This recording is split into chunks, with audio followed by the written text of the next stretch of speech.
Mr. President, hindi pangalan ng kalye ang pinapalitan. Kaluluwa ng bayan natin ang pinapalitan. Na for almost 40 years, hindi ginagalaw. Na for almost 40 years, hindi basta-basta pinakikialaman. Bakit? Kaluluwa ng bayan to.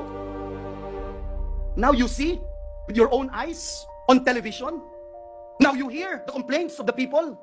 And I will use and borrow the words of Senator Bato de la Rosa, yung mga nagdarahop, yung mga naghihikahos, mga nangangailangan ng tulong, nangangailangan ng ayuda ng gobyerno, umaasa sa tulong ng gobyerno, pagsasamantalahan natin para lamang ma-extend ang termino natin, para lamang abolish ang Senado. Mr. President, kung gusto ng taong bayan i-abolish ang Senado, I don't mind.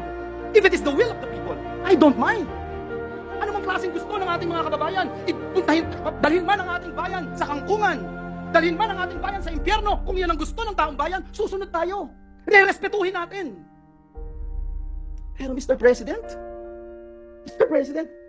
Ginoong Pangulo, kung ayuda ng gobyerno, ipagkakait mo. Kung hindi ka pipirma, hindi ka makakatanggap. At ano ito? Katang-isip ni Senator Bato de la Rosa? Katang-isip ni Joel Villanueva?